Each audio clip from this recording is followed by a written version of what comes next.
أعوذ بالله من الشيطان الرجيم.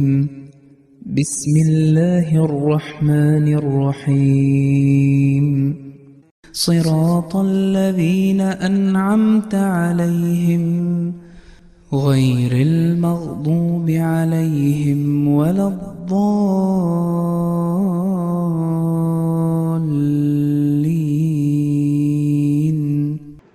അസ്സലാമു അലൈക്കും വറഹ്മത്തുള്ളാഹി വബറകാതുഹു. സൂറത്തുൽ ഫാത്തിഹയുടെ ഏഴാമത്തേതും അവസാനത്തേതുമായ ആയത്താണ് പാരായണം ചെയ്യപ്പെട്ടത്. അതിൻ്റെ അർത്ഥം ഇപ്രകാരമാണ്: നീ അനുഗ്രഹിച്ചവരുടെ മാർഗത്തിൽ, കോപത്തിന് പാത്രമായവരുടെയോ വഴിപിഴച്ചവരുടെയോ മാർഗത്തിലല്ല.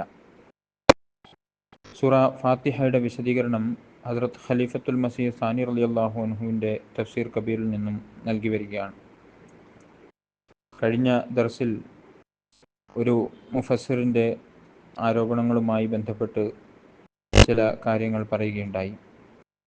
ഹുസൂർ തുടർന്ന് പറയുന്നു, ആ മുഫസ്സിറിൻ്റെ മറ്റൊരു ആരോപണം, ഈ ദുആയിലൂടെ പ്രവാചകത്വം ലഭ്യമാകുന്നുവെങ്കിൽ കഴിഞ്ഞ 1300 വർഷത്തിൽ എന്തുകൊണ്ട് ഒരു മുസ്ലിമിൻ്റെയും ദുആ സ്വീകരിക്കപ്പെട്ടില്ല എന്നതാണ്. അതിനുള്ള മറുപടി, ദുആയുടെ സ്വീകാര്യത അതിൻ്റെ അവസ്ഥയും അതിൻ്റെ ആധിക്യവുമായി ബന്ധപ്പെട്ടിരിക്കുന്നു. ചോദ്യകർത്താവ് തന്നെ ഈ ഉമ്മത്തിൽ സിദ്ദീഖിയ്യത്ത് ലഭിക്കുമെന്ന് സമ്മതിക്കുന്നയാളാണ് എങ്കിൽ ഇതേ ചോദ്യം ഇവിടെയും വരുന്നതാണ്. അതായത്, ഈ ഉമ്മത്തിൽ സിദ്ദീഖിയ്യത്ത് ലഭിച്ച എത്ര പേരുണ്ട്? കഴിഞ്ഞ 1300 വർഷക്കാലത്തിൽ കേവലം അബൂബക്കർ റളിയല്ലാഹു അൻഹു മാത്രമാണോ ഈ പദവി ലഭിച്ച ആളായിട്ടുള്ളത്? മറ്റുള്ളവർക്കും ലഭിച്ചിട്ടുണ്ട് എന്നാണ് വാദമെങ്കിൽ അവരെല്ലാം ഉമർ, ഉസ്മാൻ, അലി റളിയല്ലാഹു അൻഹും എന്നിവരെക്കാൾ പദവിയിൽ ഉന്നതരായിരിക്കുമോ അതോ താഴെയായിരിക്കുമോ? പദവിയിൽ ഇവരെക്കാൾ താഴെയാണെങ്കിൽ താഴ്ന്ന പദവിയിലുള്ള ആൾക്ക് ഉയർന്ന പദവിയിലുള്ള അവർക്ക് ലഭിക്കാത്ത സിദ്ദീഖിയ്യത്ത് എങ്ങനെ ലഭിച്ചു? ചുരുക്കത്തിൽ, നുബുവത്തിൻ്റെ മേൽ എന്തെല്ലാം ആരോപണങ്ങൾ വരുമോ അതെല്ലാം മറ്റു പദവികൾക്ക് മേലും ഉന്നയിക്കപ്പെടാവുന്നതാണ്. ഇവിടെ മറ്റൊരു പ്രധാന സംഗതി, ഫാത്തിഹയുടെ നാമങ്ങൾ വച്ചിരിക്കുന്നതിൽ ഒന്ന് ഉമ്മുൽ കിതാബ് എന്നും മറ്റൊന്ന് ഉമ്മുൽ ഖുർആൻ എന്നുമാണ്. എൻ്റെ അഭിപ്രായത്തിൽ ഈ പേരുകൾ നബി തിരുമേനി സല്ലല്ലാഹു അലൈഹി വസല്ലം വിശുദ്ധ ഖുർആനിലെ ഈ ആയത്തുകളുടെ അടിസ്ഥാനത്തിൽ തന്നെയാണ് വെച്ചിട്ടുള്ളത്. ഈ ആയത്തിലും ഇതിനു മുമ്പുള്ള ആയത്തിലും, അതായത് ഇഹ്ദിന സിറാത്തൽ മുസ്തഖീം സിറാത്തൽ ലദീന അൻഅംത അലൈഹിം എന്നീ ആയത്തുകളിൽ പറയപ്പെട്ടിരിക്കുന്നത് ദൈവാരാധനയുടെ അവസാനത്തെ അവസ്ഥ എന്നത് മനുഷ്യൻ അള്ളാഹുവിനോട് അവൻ അനുഗ്രഹിച്ചവരുടെ കൂട്ടത്തിലേക്ക് എത്തിക്കുന്ന സിറാത്തുൽ മുസ്തഖീം ആവശ്യപ്പെടണമെന്നാണ്. ഈ ദുആ സ്വീകരിക്കപ്പെടുമെങ്കിൽ സ്വാഭാവികമായും മനുഷ്യഹൃദയങ്ങളിൽ നിന്നും ഒരു സമൂഹമെന്ന നിലക്ക് മനുഷ്യഹൃദയങ്ങളിൽ നിന്നും അള്ളാഹുവിനോട് ഉള്ള ഒരു ഉയരുന്നതാണ്.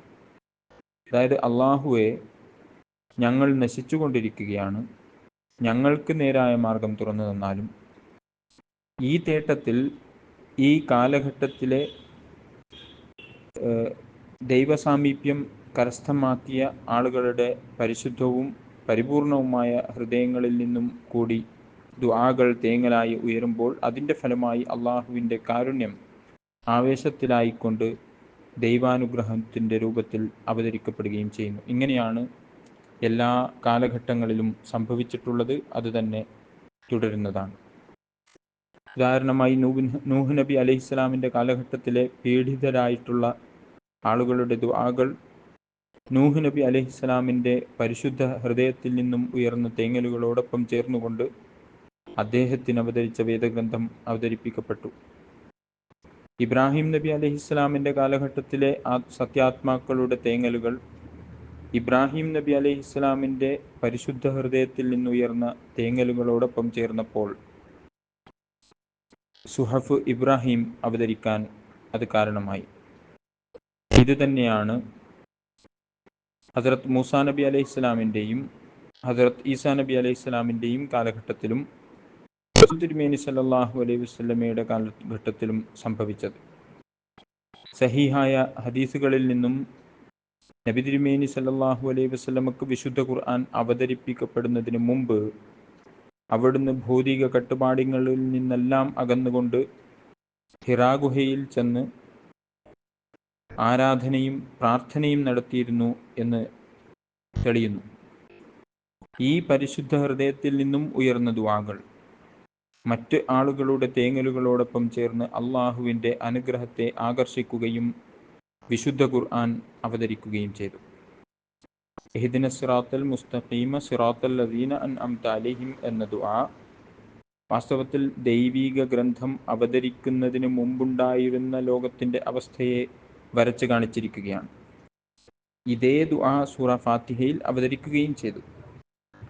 എന്നാൽ ഇതേ ദുആ തന്നെയാണ് അള്ളാഹുവിൻ്റെ കലാം അവതരിക്കാൻ കാരണമായത്. അതായത് റസൂലുള്ളാഹി സ്വല്ലല്ലാഹു അലൈഹി വസല്ലം ഉമ്മുൽ ഖുർആൻ അല്ലെങ്കിൽ ഉമ്മുൽ കിതാബ്, അതായത് വിശുദ്ധ ഖുർആൻ്റെ മാതാവ് എന്ന് സൂറ ഫാത്തിഹക്ക് പേര് വെച്ചിട്ടുള്ളത് വിശുദ്ധ ഖുർആൻ്റെ അവതരണം ഈ ദുആയുടെ ഫലമായാണ് സംഭവിച്ചത് എന്നതിനാലാണ്.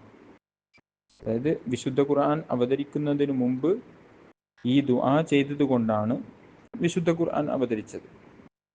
റസൂലുള്ളാഹി സ്വല്ലല്ലാഹു അലൈഹി വസല്ലം സൂറ ഫാത്തിഹക്ക് ഖുർആൻ അലീം എന്നും നാമകരണം ചെയ്തിട്ടുണ്ട്, അതായത് മഹത്തായ ഖുർആൻ.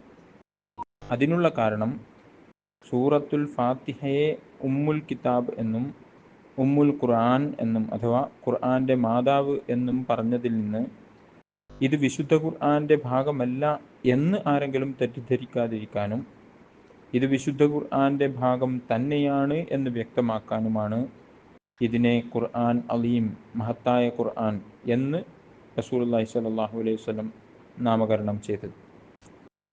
ഇവിടെ വളരെ ഗഹനമായ ഒരു വിഷയവും നമുക്ക് മനസ്സിലാക്കേണ്ടിയിരിക്കുന്നു.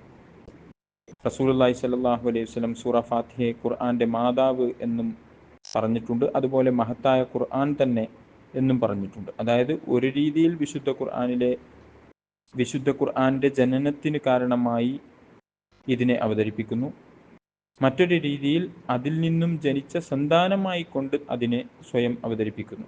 ഇതൊരു ഗഹനവും സൂക്ഷ്മവുമായ ആത്മീയ വിഷയമാണ്.